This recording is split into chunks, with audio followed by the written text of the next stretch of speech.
Well, hi! Reaper Joe here, again. Or, if you haven't seen me before, hi, I'm Reaper Joe. Now, here's how this is going to work. I am, as you know, or if you don't, I am a storyteller. And this time round, rather than tell you stories about myself, I thought I'd tell stories from other people. So, for this first series of episodes for YouTube, that is what you call it, isn't it? I think so. YouTube. I'll be reading War of the Worlds by H.G.Wells. I imagine many of you have seen the musical, or heard the musical, by Jeff Wayne, but I wonder how many of you know the original story. So, over the next 6 weeks, every Wednesday, 5 o'clock by British time, but count back 5 hours or forward 5 hours or however many hours you need for everywhere else, I will be reading another 4 chapters every week. And I hope you enjoy, and if this series works out well, I'll be doing more in the future, so yeah. Shall we begin?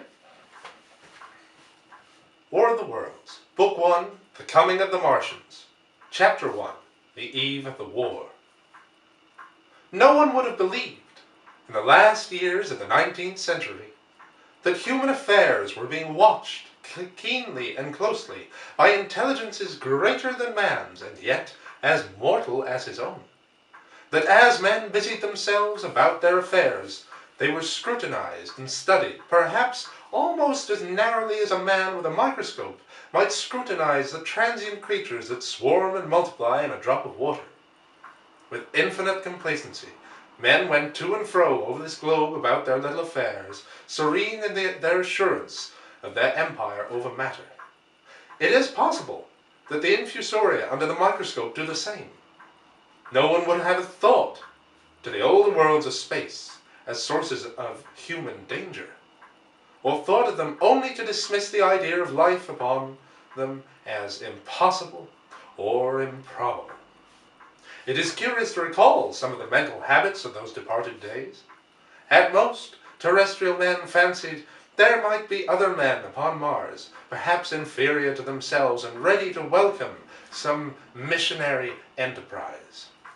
Yet, across the gulf of space, minds immeasurably superior to ours, intellects vast and cool and unsympathetic, regarded this earth with envious eyes, and slowly but surely they drew their plans against us.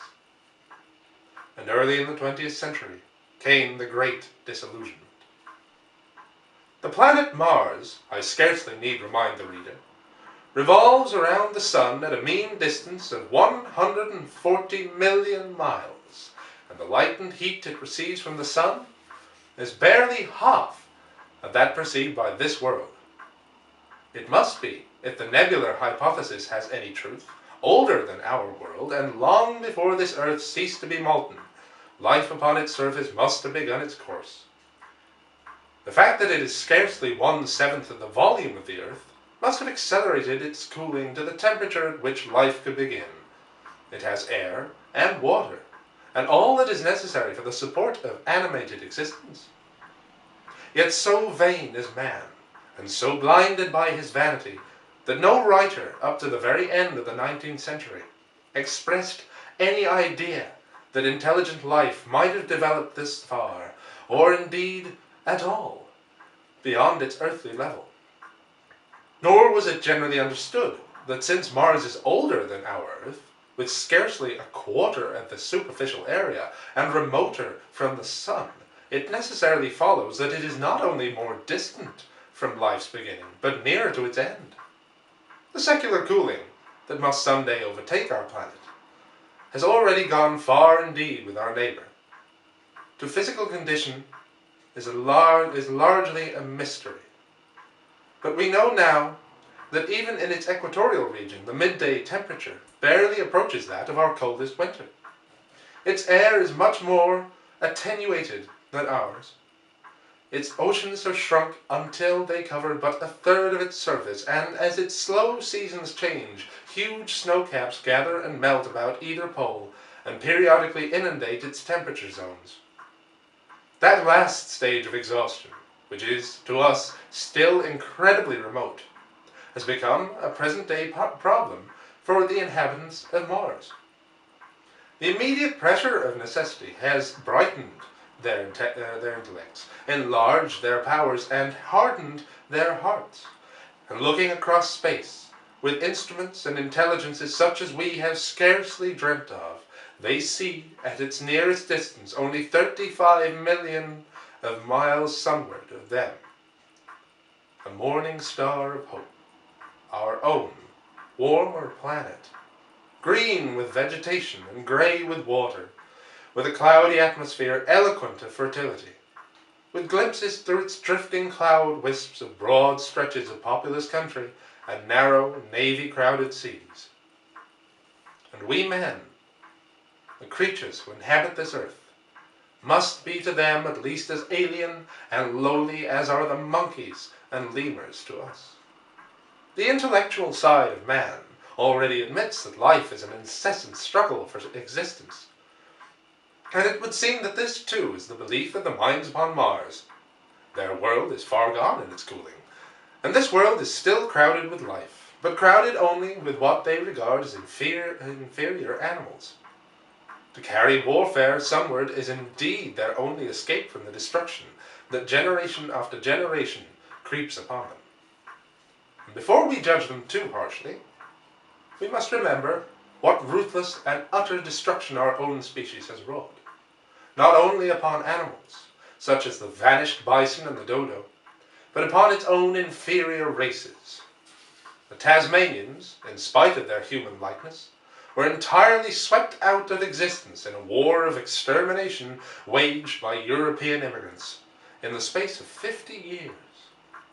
Are we such apostles of mercy as to complain if the Martians warred in the same spirit? The Martians seem to have calculated their descent with amazing subtlety. Their mathematical learning is evidently far in excess of ours, and to have carried out their preparations with a well-nigh perfect unanimity. Had our instruments permitted it, we might have seen the gathering trouble far back in the 19th century. Men like Schiaparelli watched the red planet. It is odd, by the by, that for countless centuries Mars has been the star of war, but failed to interpret the fluctuating appearances of the markings they mapped so well.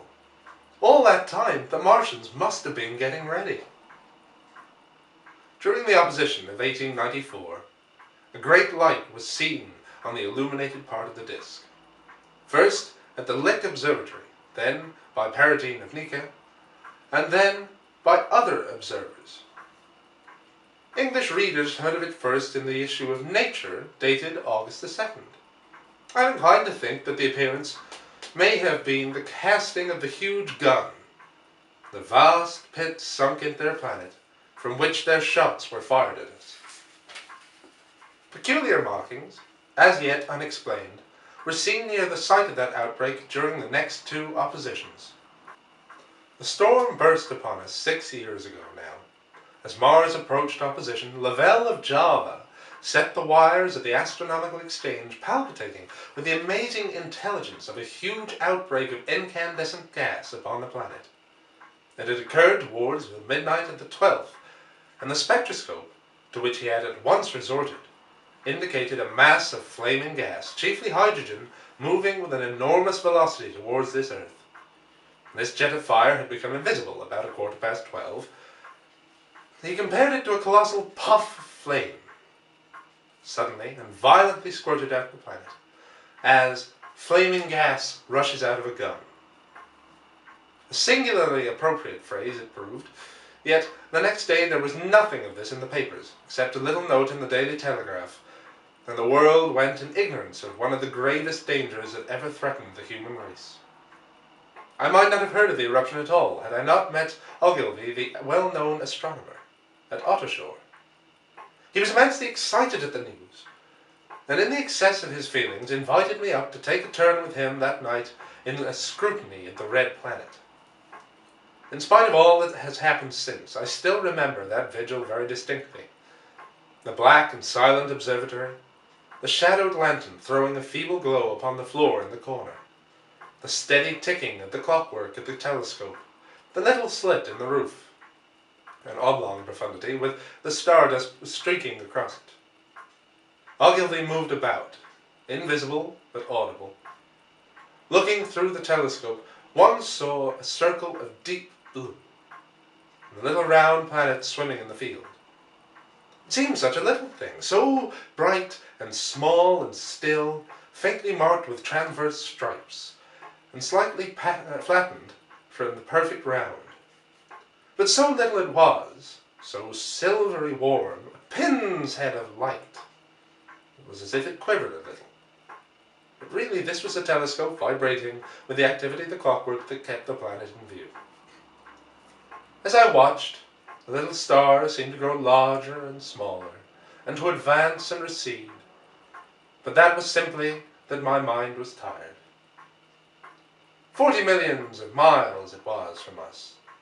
More than 40 million miles of pure void.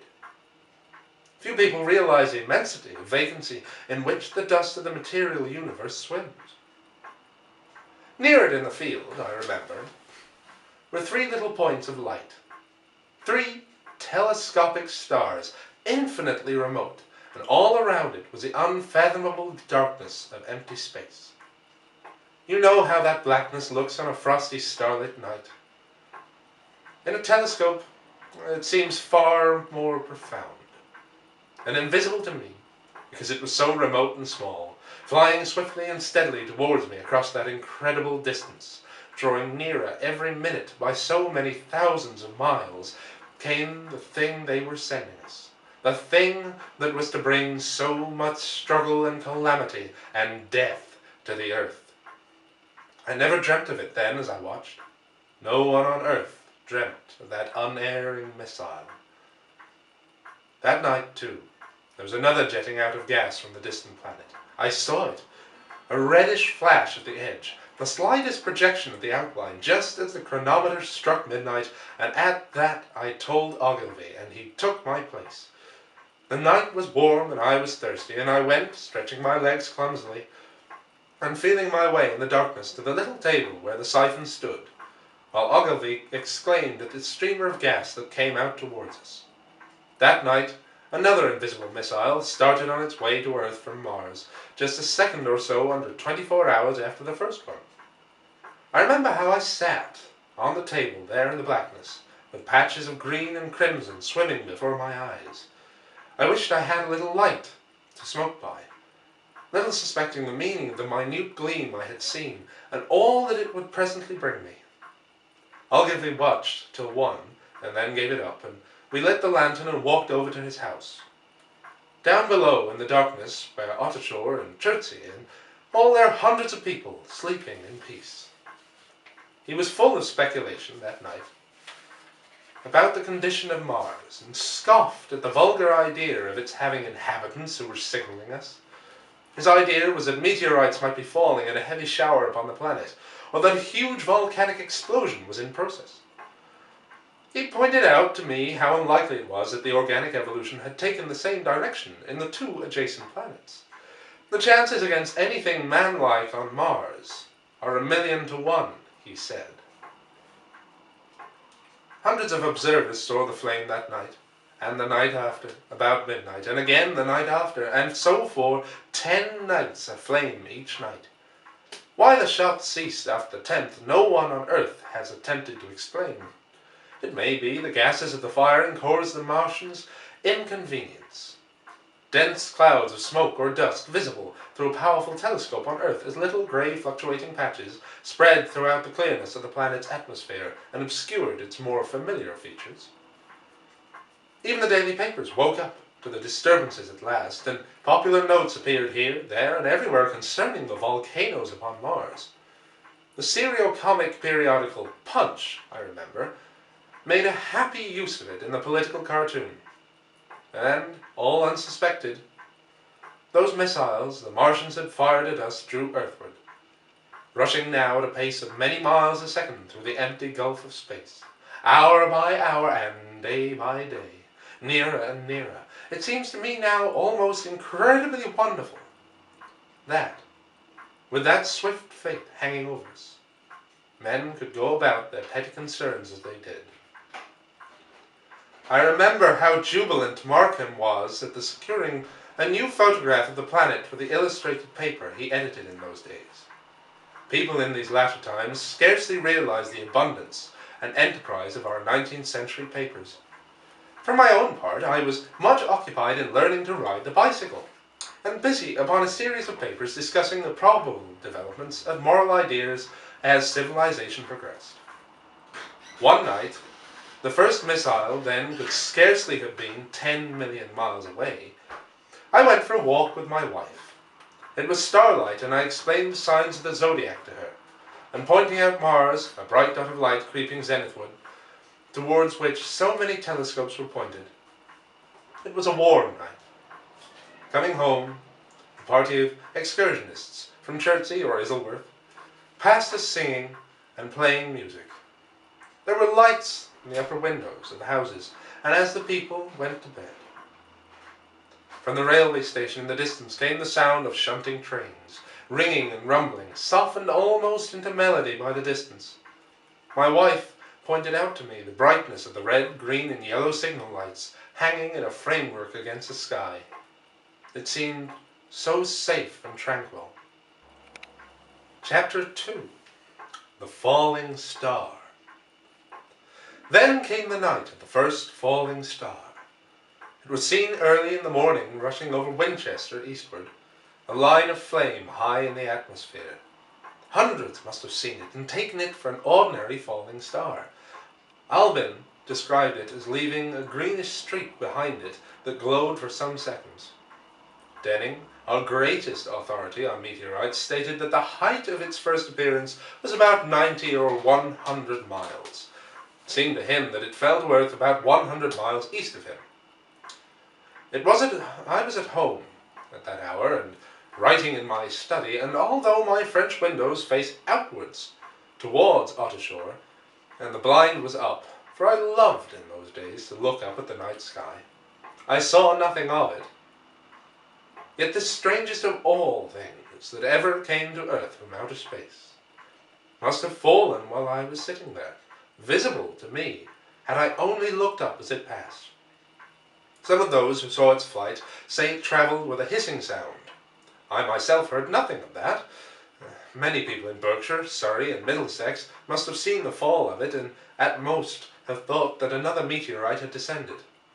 No one seems to have troubled to look for the fallen mass that night. But very early in the morning, poor Ogilvy, who had seen the shooting star, and who was persuaded that a meteorite lay somewhere on the common between Horsell, Ottershore, and Woking, rose early with the idea of finding it. Find it he did, soon after dawn, and not far from the sandpits. An enormous hole had been made by the impact of the projectile, and the sand and gravel had been flung violently in every direction over the heath and the heather, forming in heaps visible a mile and a half away. The heather was on fire eastward, and the thin blue smoke rose against the dawn. The thing itself lay almost entirely buried in sand. Amidst the scattered splinters of a fir tree, it had shivered to fragments in its descent. The uncovered part had the appearance of a huge cylinder, caked over, and its outline softened by a thick, scaly, dun-coloured incrustation. It had a diameter of about 30 yards. He approached the mass, Ogilvy that is, surprised at the size and more so at the shape, since most meteorites are rounded more or less completely. It was, however, still so hot from its flight through the air as to forbid his near approach. The stirring noise within its cylinder he ascribed to the unequal cooling of its surface, for at that time it had not occurred to him that it might be hollow.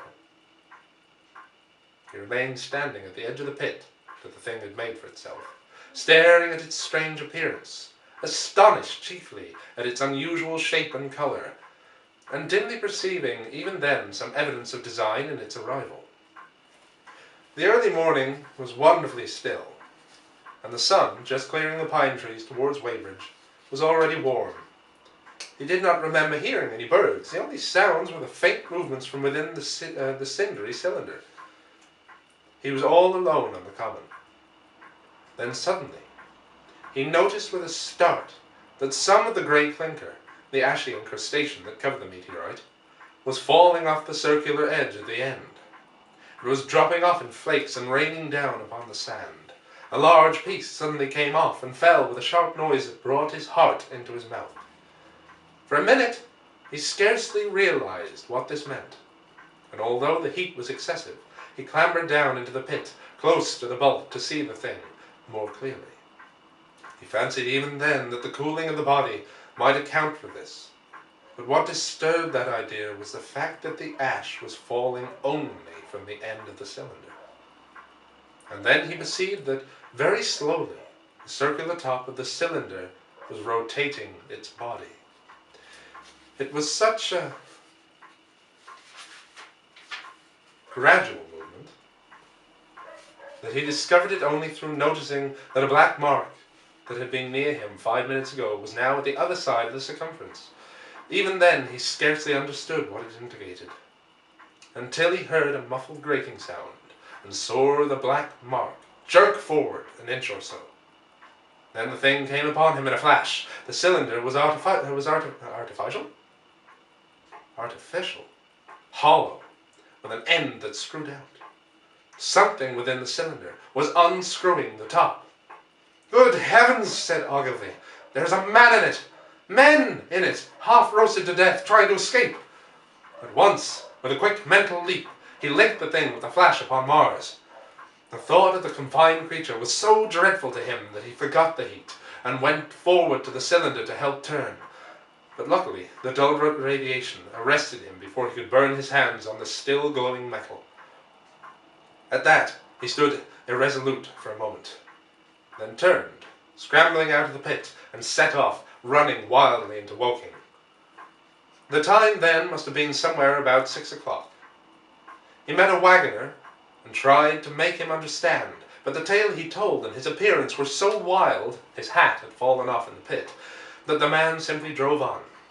He was equally unsuccessful with the potman, who was just unlocking the doors of the public house by Horsell Bridge. The fellow thought he was a lunatic at large, and made an unsuccessful attempt to shut him into the tap room. That sobered him a little, and when he saw Henderson, the London journalist, in his garden, he called over the palings and made himself understood. "Henderson," he called, "you saw that shooting star last night?" "Well," said Henderson, "it's out on Horsell Common now." "Good Lord," said Henderson, "fallen meteorite? That's good." "But it's something more than a meteorite. It's a cylinder, an artificial cylinder, man. There's something inside." Henderson stood up with the spade in his hand. "What's that?" he said. "He's deaf in one ear." Ogilvy told him all that he had seen. Henderson was a minute or so taking it in. Then he dropped his spade, snatched at his jacket, and came out into the road. The two men hurried back at once to the common, and found the cylinder still lying in the same position. But now the sounds inside had ceased, and a thin circle of bright metal showed between the top and the body of the cylinder. Air was either entering or escaping at the rim, with a thin, sizzling sound. They listened, rapped on the scale with a thick stick, and meeting with no response, they both concluded the man or men inside must either be insensible or dead.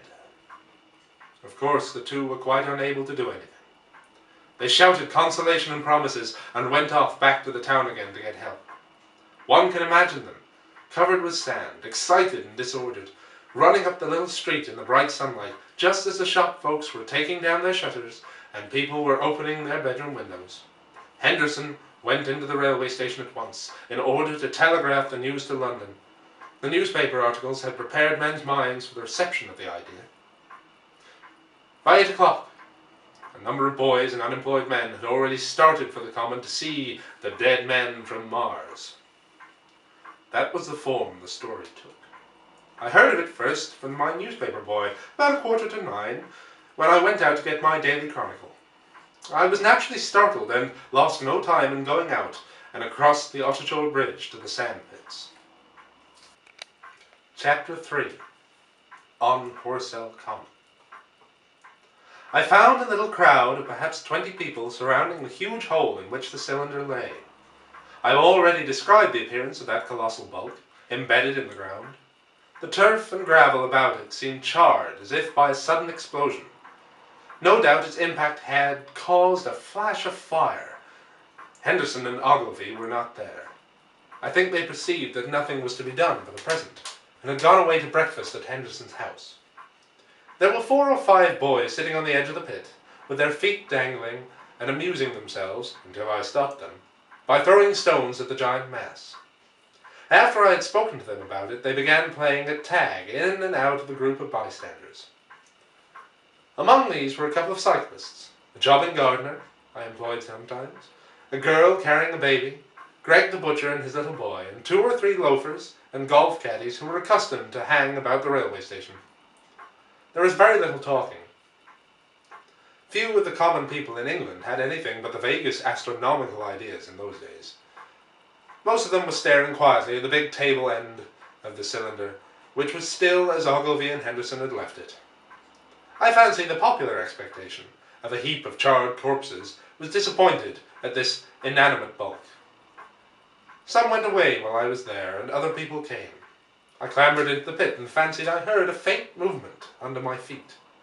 The top had certainly ceased to rotate. It was only when I got close that the strangeness of this object was at all evident to me. At the first glance, it was really no more exciting than an overturned carriage or tree blown across the road. Not so much so, indeed. It looked like a rusty gas float, half buried, more than anything else in the world. It required a certain amount of scientific education to perceive that the grey scale of the thing was no common oxide, but the yellowish-white metal that gleamed in the crack between the lid and the cylinder had an unfamiliar hue.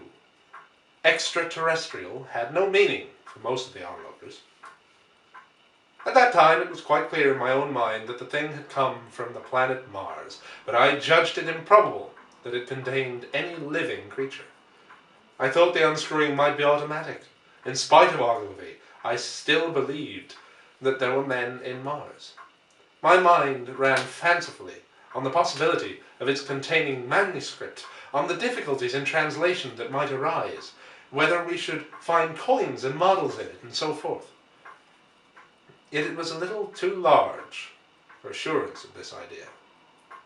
I felt an impatience to see it opened. About 11, as nothing seemed happening, I walked back, full of such thoughts, to my home in Maybury.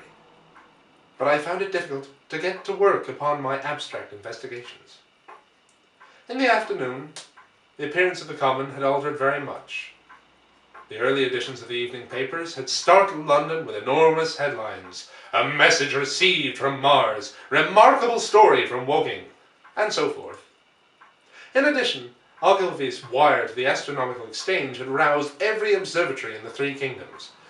There were half a dozen flies, or more, from the Woking station, standing in the road by the sandpits, a basket chaise from Chobham, and a rather lordly carriage. Besides that, there was quite a heap of bicycles. In addition, a large number of people must have walked, in spite of the heat of the day, from Woking and Chertsey, so that there was altogether quite a considerable crowd. 1 or 2 gaily dressed ladies among the others. It was glaringly hot, not a cloud in the sky,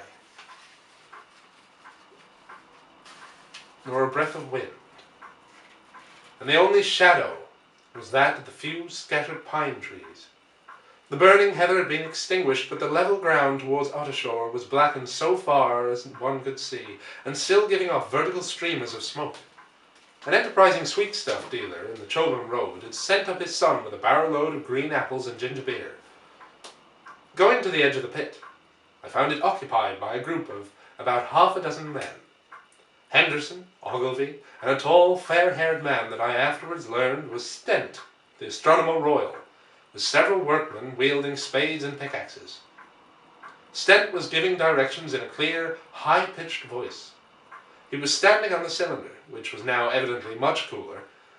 His face was crimson and streaming with perspiration, and something seemed to have irritated him. A large portion of the cylinder had been uncovered, though its lower end was still embedded. As soon as Ogilvy saw me among the staring crowd on the edge of the pit, he called me to come down and asked me if I would mind going over to see Lord Hilton, the Lord of the Manor. The growing crowd, he said, was becoming a serious impediment to their excavations, especially the boys. They wanted a light railing put up and help to keep the people back.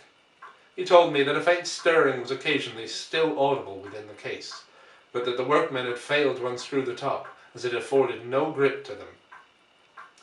The case appeared to be enormously thick, and it was possible that the faint sounds we heard represented a noisy tumult in the interior. I was very glad to do as he asked, and so become one of the privileged spectators within the contemplated enclosure. I failed to find Lord Hilton at his house, but I was told he was expected from London by the 6 o'clock train from Waterloo. As it was then about 5:15, I went home, had some tea, and walked to the station to waylay him. Chapter 4. The Cylinder Unscrews. When I returned to the common, the sun was setting. Scattered groups were hurrying from the direction of Woking, and 1 or 2 persons were returning. The crowd about the pit had increased, and stood out black against the lemon yellow of the sky. A couple of 100 people, perhaps. There were a number of voices raised, and some sort of struggle appeared to be going on about the pit. Strange imaginings passed through my mind. As I drew nearer, I heard Stent's voice. "Keep back! Keep back!" A boy came running towards me. "It's a-moving," he said to me as he passed. "A-screwing and a-screwing out. I don't like it. I'm going home, I am." I went on to the crowd. There were really, I should think, 200 or 300 people elbowing and jostling one another, the 1 or 2 ladies there being by no means the least active. "He's fallen in the pit!" cried someone. "Keep back!" said several. The crowd swayed a little, and I elbowed my way through. Everyone seemed greatly excited. I heard a peculiar humming sound from the pit. "I say," said Ogilvy, "help keep these idiots back. We don't know what's in the confounded thing, you know." I saw a young man, a shop assistant in Woking, I believe, standing on the cylinder and trying to scramble out of the hole again. The crowd had pushed him in. The end of the cylinder was being screwed out from within. Nearly 2 feet of shining screw projected. Somebody blundered against me, and I narrowly missed being pitched onto the top of the screw. I turned, and as I did so, the screw must have come out. The lid of the cylinder fell upon the gravel with a ringing concussion. I stuck my elbow into the person behind me and turned my head towards the thing again. For a moment, that circular cavity seemed perfectly black. I had the sunset in my eyes. I think everyone expected to see a man emerge, possibly something a little unlike us terrestrial men, but in all essentials, a man. I know I did. But looking, I presently saw something stirring within the shadow, greyish, billowy movements, one above another, and then 2 luminous, disc-like eyes. Then something resembling a little grey snake, about the thickness of a walking stick, coiled up out of the writhing middle and wriggled in the air towards me, and then another. A sudden chill came over me. There was a loud shriek from a woman behind. I half turned, keeping my eyes fixed upon the cylinder still, from which other tentacles were now projecting, and began pushing my way back from the edge of the pit. I saw astonishment giving place to horror and terror on the faces of the people about me. I heard inarticulate exclamations on all sides. There was a general movement backward. I saw the shopman struggling still on the edge of the pit. I found myself alone and saw the people on the other side of the pit running off, Stent among them. I looked again at the cylinder. An ungovernable terror gripped me. I stood petrified and staring. A big, greyish, rounded bulk, the size perhaps of a bear, was rising slowly and painfully out of the cylinder. As it bulged up and caught the light, it glistened like wet leather. Two large, dark-coloured eyes were regarding me steadfastly. It was rounded and had, one might say, a face. There was a mouth under the eyes, the brim of which quivered and panted and dropped saliva. The body heaved and pulsated convulsively. A lank, tentacular appendage gripped the edge of the cylinder. Another swayed in the air. Those who have never seen a living Martian can scarcely imagine the strange horror of their appearance. The peculiar V-shaped mouth, with its pointed upper lip, the absence of brow ridges, the absence of a chin beneath the wedge-like lower lip, the incessant quivering of this mouth, the gorgon groups of tentacles, the tumultuous breathing of the lungs in a strange atmosphere, the evident heaviness and painfulness of movement due to the greater gravitational energy of the earth. Above all, the extraordinary intensity of those immense eyes culminated in an effect akin to nausea.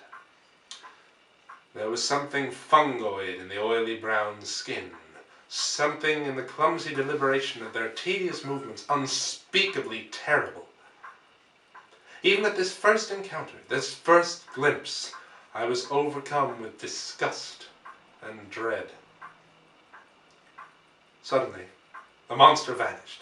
It had toppled over the brim of the cylinder and fallen into the pit with a thud like the fall of a great mass of leather. I heard it give a peculiar thick cry, and forthwith another of these creatures appeared darkly in the deep shadow of the aperture. At that, my rigour of terror passed away. I turned and, running madly, made for the first group of trees, perhaps 100 yards away. But I ran slantingly and stumbling, for I could not avert my face from these things. There, among some young pine trees and furze bushes, I stopped, panting, and awaited further developments. The common around the sand pits was dotted with people, standing, like myself, in half-fascinated terror, staring at these creatures, or rather at the heaped gravel at the edge of the pit in which they lay. And then, with a renewed horror, I saw a round black object bobbing up and down on the edge of the pit. It was the head of the shopman who had fallen in, but showing as a little black object against the hot western sky. Now he got his shoulder and knee up, and again he seemed to slip back until only his head was visible. Suddenly he vanished, and I could have fancied a faint shriek had reached me. I had a momentary impulse to go back and help him, but my fears overruled. Everything was then quite invisible, hidden by the deep pit and the heap of sand that the fall of the cylinder had made. Anyone coming along the road from Chobham or walking would have been amazed at the sight. A dwindling multitude of perhaps 100 people or more, standing in a great irregular circle, in ditches, behind bushes, behind gates and hedges, saying little to one another, and that, in short, excited shouts, and staring hard at a few heaps of sand. The barrow of ginger beer stood, a queer derelict, black against the burning sky, and in the sand pits was a row of deserted vehicles with their horses feeding out of the nosebags or pawing at the ground. Scary stuff, huh? Well, that's it for this week. So I'll see you next Wednesday, hopefully. I hope you enjoyed. I hope you'll come back. And if you've got anything you want to say, any comments or anything at all, really, then please feel free to comment below the video, and I'll try and get back to you when I can. Okay? See ya in sometime, I suppose. Bye.